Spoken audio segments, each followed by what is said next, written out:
মুখ্যমন্ত্রী শুভেন্দু অধিকারীকে সাধুবাদ জানালেন করিমপুরের হকাররা। তারা দাবি রাখলেন উচ্ছেদের আগে পুনর্বাসনের। নদিয়া জেলার করিমপুর বাজারে দীর্ঘদিন ধরে তারা ব্যবসা করে গেছেন। রাস্তার ধারে কেউ বা ফল বিক্রি করেছেন, কেউ বা ফুল বিক্রি করেছেন, কেউ বা স্টেশনারি দোকান খুলে বসেছেন। তাদের সবার জীবিকা নির্বাহ করছে এই দোকানের ওপর।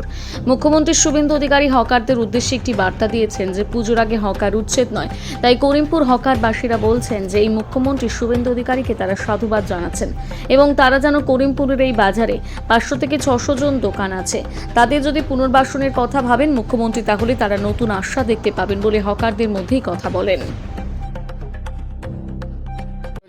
এটাই বলতে চাই যে শুভেন্দু দিকে বলেছে যে পুজোর আগে মানে হকার উচ্ছেদ হবে না, তো এটার জন্য অবশ্যই তাকে সাধুবাদ জানাচ্ছি।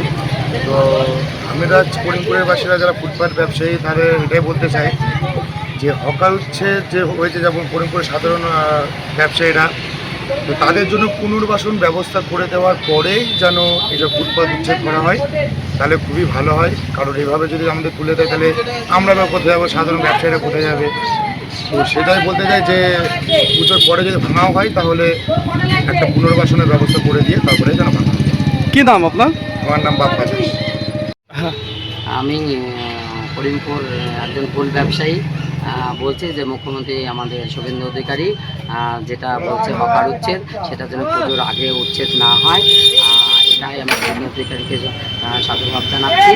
আর উনি আমাদের কোনো পুনর্বাসন করে দেওয়ার ব্যবস্থা করুক, নাহলে আমাদের এই যে ফুটপাথের ধারে দোকান করে আমরা বসে ইনকাম করছি, আমাদের পরিবার সব নষ্ট হয়ে যাবে। আমরাও কোনো ইনকাম সোর্স নাই, যাতে পুনর্বাসন করার পরে উদ্যোগটা নেয় যে আমাদের ফুটপাথ বা আমাদের হচ্ছে হকার উচ্ছেদের। আর হকার উচ্ছেদ করতে গেলে আমাদের জন্য পুনর্বাসনের কথাটাও ভাবে, এটাই আমরা শুভেন্দু অধিকারীর কাছে বলার কথা। আর আশা করি যে আমাদের মুখ্যমন্ত্রী শুভেন্দু অধিকারী আমাদের এই ভাবনাটা অবশ্যই ভাববে।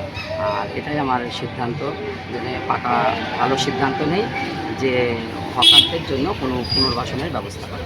কি নাম আপনার? আমার নাম সুজয় কুমার দে, করিমপুর নদীয়া।